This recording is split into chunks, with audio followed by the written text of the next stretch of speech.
Hello everyone, welcome back to my channel. My name is Suzanne. If this is your first time here, thank you for coming, and this is not your first time. Thank you for being patient with me. I know I haven't been around the tube for a little while, so yeah, thank you for being patient. So now I'm back, and back with content. Your girl has been reading, as in I was on a mission. Okay, so thank you for staying with me. Thank you for new subscribers. Although you subscribe without me being there, God bless you. Okay, so thank you. This channel is all about looking for African solutions to Africans' problems, and that's my sim broad. Yes, it is, but we're just gonna be taking it piece by piece. It just sounds like the colonizers. But anywho, we're just gonna be unfolding this as we go, so please stick around, and I hope you enjoyed the video. Today we're reviewing a book that I think every generation of Africans should read. Africans' understanding of themselves, just the handbook of all Africans, and Africans should read, because it still applies even nowadays. Even things that are happening here, or things that are said were from the 1960s, 1958, yeah, 1958 to 1961. The political thoughts of Dr. Kwame Nkrumah. And I'm telling you, this book, because there's gems. This is like full of gems.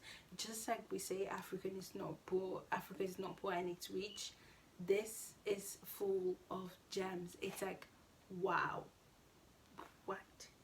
Like we know we have this, and no one brings it up in schools, no one brings it up in I don't know, wherever you go, church, no one brings this up. Well, church, we need to bring Bibles, but at the same time, it's like, if you're suggesting for someone to read something, give them this, or you read this for you, because I'm suggesting this to everyone. Please, if you're Africans, if you have even 1% of African in you, read this book. And what Dr. Kwame Nkrumah basically is saying is that Africa, or unification of Africa, is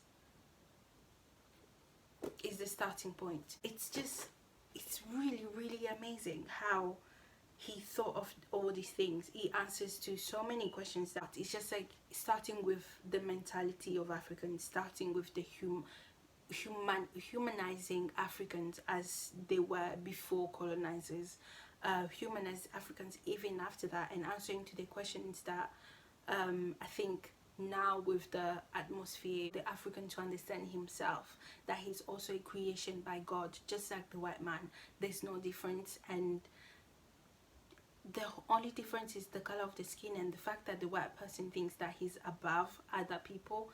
He is the problem and not everyone else. So he goes into that to let you know that it's just white supremacy is not really something that, well, people are worrying about it now, but it's just like, it's something that we should not worry about, if that makes sense. It's like, since the white person is just as human as you are, or the other person is, why are we worrying about what he's trying to say, or what he's trying to make everyone believe that he's above everyone? That's a lie.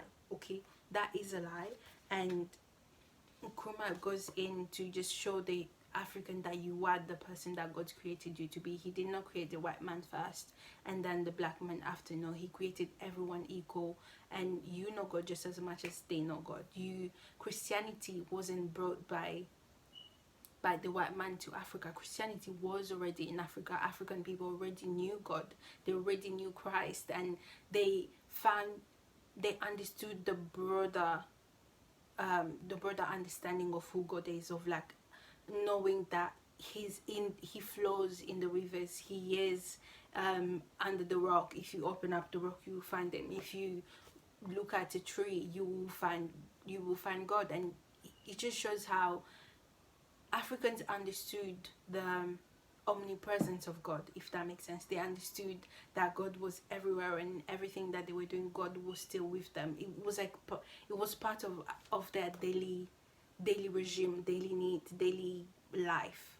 And then when the white man came and just focused this one thing on what had to be put in the black person's mind, which I have a video that I'm going to be showing you how that was done in the Congo by King Leopold Chapter 2 is the African personality. When I tell you, he showed like what the African personality is, and trying to be like the white man is not you or the West. Let's not even make it about race, more about the culture and the personalities of people. And for Africans, we have a personality that is different from other people, and I think it comes more in discussions when people say the African person was very generous and that's why they let the white person take advantage of everything that they had, because Africans understand the power of community. We live more in community. We are not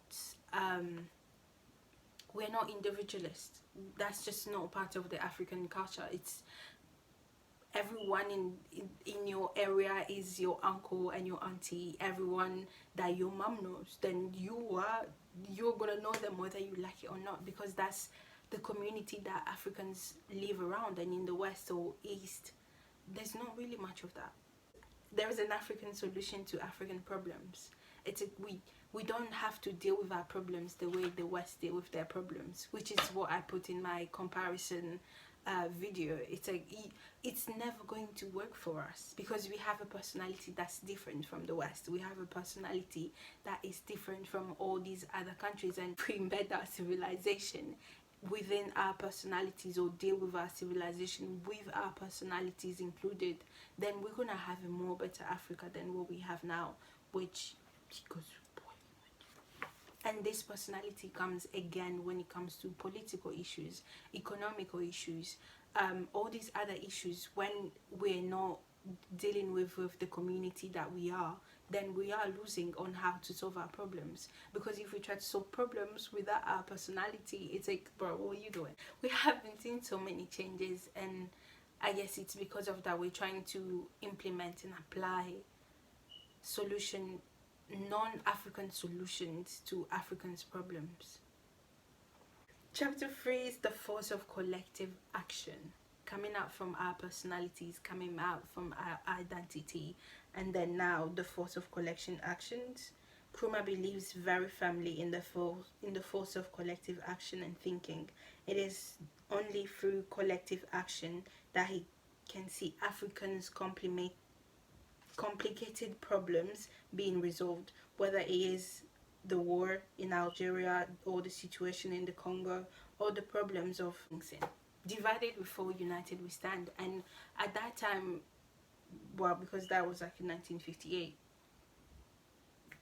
people didn't understand this because everyone was trying to come out of being colonized, and then it was just like, oh, we're out now, let's do us. But then Nkrumah's like, hey, we are getting out of this, but let's do it smartly. Let's do it with intention of growing together, because if we grow by ourselves, we're gonna fall, which we see a lot of African governments did fall after the 1960s, 50s, 58 to 60s decolonization, because they tried to stand by themselves. And Nkrumah's like, hey, we can't do that. You can't just come out of an abusive thing and then expect for you yourself to get yourself out of it. No, you need community around you. You need people who love you with good intentions around you to surround you together and give you the strength to keep going forward. If you do this by yourself, you're done. But you can read the book. Yeah, let me just put this book in concept. I'm not gonna go through the whole book. I think you should read it, and if I give you everything, that means you won't be able to read it. So what I got from the book is, and also something that Nkrumah really emphasizes on, it's that African need to stand as an equal player within the international atmosphere, within the international field. And the reason for this is because if we keep being the poor countries, if we keep seeing ourselves as the poor countries, then we're not making deals. We are taking charity and they're exploiting the poor. Just because when someone don't have a job, they will do anything to get that job and keep moving. And then that's the position that I feel like Africa has put itself into, the position where it's like, oh yeah, the third world country, yay, we're here. It's like, of course it's not a happy thing to be, or happy position to be in, and that's, it is what it is. But at the same time, we need to stop looking at ourselves that way. Like, it's not the third world. What, who said, who's the first? Who said the first was the first? That's another story for another day, another book. But please, like, we need to stop looking at ourselves as the poor countries. We need to stop looking at ourselves as the yes, they need more civilization, but then at the same time, bro, that's not making us having the best deals for our people.